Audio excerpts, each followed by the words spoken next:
evening. We have Shreya Khan with us. Thank you. Today, where shall I start from? Shreya, Lots of changes. loads of changes, statement of changes, a lot of new categories, previous ones being abolished. So, Shreya, where shall we Yes. start? Well, yes, I guess practitioners would be familiar with it, but otherwise, what's happened yesterday by the Home Office is that they have laid their statement of changes, which is basically an announcement of the changes which will be coming into play at the end of March. And the changes are many. Some are good, some are bad as usual. So we'll take you through them, but of course, for details, contact us if they affect you in particular in one category. Then we'll give you more details. It won't be possible to cover the full document today. One of the bad news which we start with is that the Tier 1 entrepreneur route is being abolished. So after the 29th of March, it will not be possible to make a new application under the Tier 1 entrepreneur category. This was the popular category that migrants would use to come to the UK and invest £200,000 into the UK. So they would migrate here with their families and invest in the business. Apparently, according to the immigration minister, it's not really benefiting the economy. They haven't really gone into details as to how and why or what statistics they base this on. And allegedly, to target abuse, they have closed that route down. Of course, people who are here on the Tier 1 entrepreneur route do not need to worry at all. The only thing they need to keep an eye on is able to extend their visas after 2023, and they won't be able to apply for settlement after 2025. We have many clients who, because of the residential requirements, keep on renewing their visas. This won't be possible. So, of course, speak to your lawyers if you've got future plans to apply for settlement much later. That was the Tier 1 entrepreneur category. In relation to the Tier 1 investor category, the £2 million category, the bad news is that you will now need to demonstrate that they've held the funds for 2 years instead of 3 months. Should I continue? Well, yes. In addition to that, few new categories have been introduced. Like Shreya said, those who already have a Tier 1 entrepreneur visa, they don't have to worry about it apart from the deadline Shreya has given. Same thing happened when Tier 1 General was abolished, shut down, where certain deadlines were given for extension and then certain deadlines were given for indefinite leave to remain. So this is how they're planning to get rid of this category altogether, even for those who have already applied under this category. Other than that, two new categories have been introduced, one to replace Tier 1 entrepreneur, one to replace basically Tier 1 graduate entrepreneur. Yes. We will discuss that category briefly, even though not too many details are published by the Home Office at this stage. But whatever we have from the statement of changes, we will discuss it, whatever our understanding is. But again, because this is not something that is in practice at the moment, so whatever we say is not set in stone. So it may be that we have future programs to elaborate further on these issues. So starting with the startup category, Shreya, which is replacing Tier 1 graduate entrepreneur. Yes. So there used to be, I'm not sure if everybody's aware, but there used to be a category called Tier 1 graduate entrepreneur, and what that would require would be an endorsement from a university. So you would submit a business plan in conjunction with with discussions with your professor, and if that university would sponsor you or endorse you, then you would be able to make an application to the Home Office for a graduate entrepreneur visa. And of course, we thought when this category was launched that it would be fairly popular, but what we saw was that we would make, or at least we would be giving advice very rarely. So I think this was a category which was not hugely popular, but regardless, that has now been replaced with the Tier 1 startup route. It's similar to what the graduate entrepreneur would be. Applicants would need to require an endorsement from a university, from a body that is able to award degrees, from a higher funded organization. And what that would then entail is that once your business plan has an endorsement from this body, you're able to make an application straight away to the Home Office. You don't need to demonstrate that you have any investment funds. You just need to have an innovative business plan. So I think for those who are highly skilled, either studying here or they have such a business plan which they think can be endorsed by a university or one of the recognized bodies, it's a good way to stay on and retain the talent in the UK. So I respect what the immigration minister says about this particular category, and this is called the Tier 1 startup. So if you need more details on this, please contact us and we'll take you through each and every step of that. Just to add what Sharia said, actually endorsement criteria is also given under the statement of changes. What basically it says is that the idea you produce in your business plan has to be innovative, has to be viable, and additionally scalability section is also added. So I'll read it out what it says. It says the applicant has a genuine original business plan that meets new or existing market needs or creates a competitive advantage. So for example, if you are entering into, let's say, IT industry, it won't be enough to have a business plan, and you have to have an idea that is innovative and that gives you an extra edge in that existing market. And this is what endorsement bodies have to be satisfied of. We'll come to who can be an endorsement body. Like we had universities or higher education institutes previously, there is the criteria has been extended, but we will discuss it in a minute. Another thing is viability and then scalability of that. For example, there is evidence of structured planning and of potential for job creation and growth into national markets. So this is something that is additionally added to this, or criteria is made more stricter for endorsement bodies. Another category that is being introduced is innovator. Yes. So this is, I guess, replacing tier 1 entrepreneur. Sharia. That appears to be the case. The innovator is for those migrants who have an established business background and they wish to now start off into a business. Ironically, this too requires an endorsement. So although the Home Office recognizes that these individuals are established entrepreneurs, they will still require an endorsement from the bodies that have been listed out in the rules. There again, either it could be a university or a body which is in receipt of higher education funding. Alternatively, the second body could be anybody that has the backing of anybody that has done such similar entrepreneurship backings before, and along with that, they will need to be backed up by a government body. So it's all very vague at this stage, and of course, more details will come after 29th of March as specific guidances are lodged. But it looks like in the future, if you wish to come here on the old tier 1 entrepreneur visa, you will need to submit your business plan first to one of these endorsing bodies. They will look at the plan, and only if they endorse it will you then be able to make an application. So for the most highly skilled with the most highest innovative business plans, it's good news. They won't be rejected because their plans will end up with highly skilled people who actually know what the plan's about. So the business plans will no longer be considered by immigration officers, but rather by people who probably do know what they're looking at. But the difficulty is that business plans such as to come here and invest in retail stores, in subway, in restaurants, in post office, all those basic business plans will no longer meet the criteria because they won't be innovative. And management consultancies, for example, yes. They said 80% of the applications put in, they had management consultancies, for example. Exactly, or advertising. So anything which is run of the mill. And to be fair, and I guess most occupations would then not be considered as having an innovative business. It's something that we'll all have to see as to how they apply this criteria. Things do look tough, but let's hope it's not applied as strictly as the rules say, at least. Yes. One thing which is good is that the investment criteria scope is widened, so there are many other ways of getting investment in for innovator category. So you can have a business who has employees more than 10 employees can and provide investment.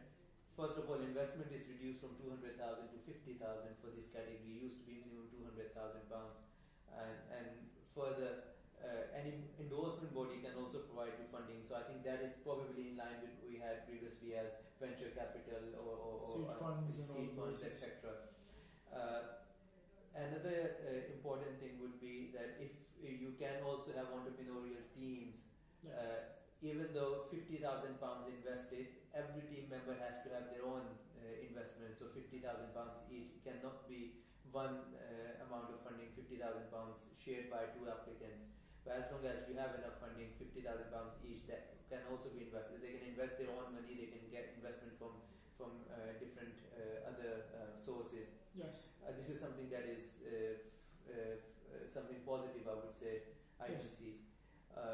Shira, anything on endorsement body criteria? Because initially we understood for graduate entrepreneur it was higher education institutes, I know every higher education institute who had this, I would say, we had this speciality. You had, Yes. they had this sort of understanding how to endorse business plans, etc. These are the ones who were allowed to endorse previously. Now they have widened the scope by giving a definition of what endorsing body could be, even though bodies have not been defined. Correct. I think the challenge before and now would remain that there are bodies out there who would be able to endorse migrants but who are simply not interested in taking up the headache.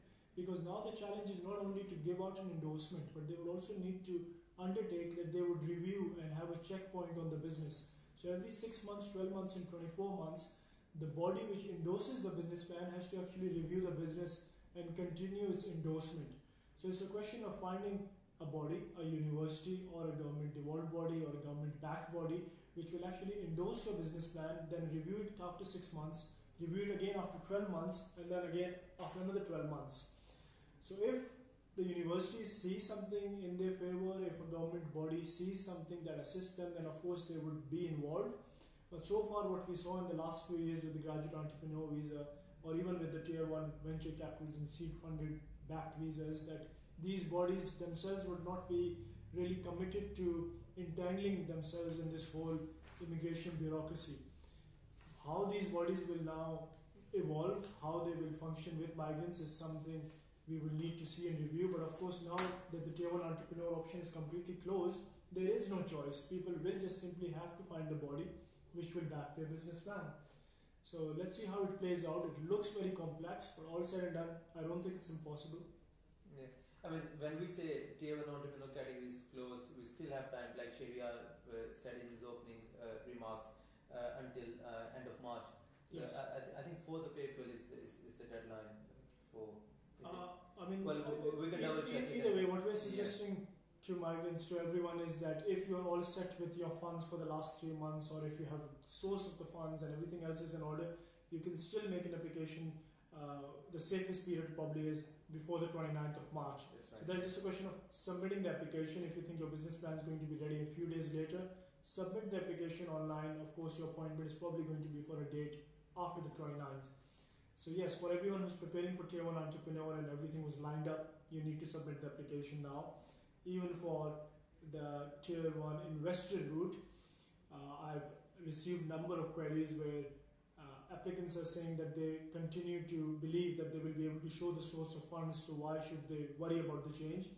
But what I'm advising is that right now you need to show that you have the funds for 3 years.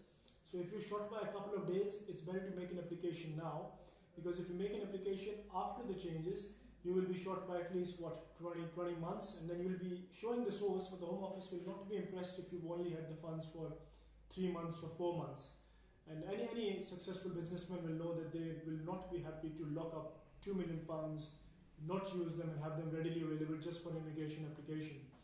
So by all means, I would say get in touch so we can advise you specifically, but it's probably better to make an application before the changes kick in. Excellent.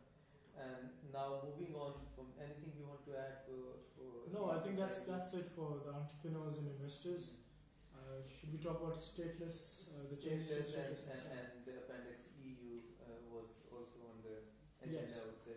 So stateless applications. Yeah, well, in relation to the stateless applications, the good news first is that once you do pass the obstacle of successfully convincing the Home Office that you're indeed stateless, you will be straight away awarded a 5-year visa which would lead to settlement. Before, the Home Office would be granting a 30-month visa, 2.5-year visa. Then you would need to renew that, upon which they would again review whether you continue to be stateless or not. That's no longer going to happen, so that's the good news, that the stateless visa is going to be 5 years straight. This is quite, of course, more relevant to the MK line of cases, Indian nationals and others who've successfully made many applications to the Home Office. But what appears to be the bad news is that the Home Office believes that there is some recklessness or some abuse of immigration rules taking place here, and the children apparently or allegedly are not stateless. So it is a hint towards the upper tribunal that they still don't agree with the decision they've taken.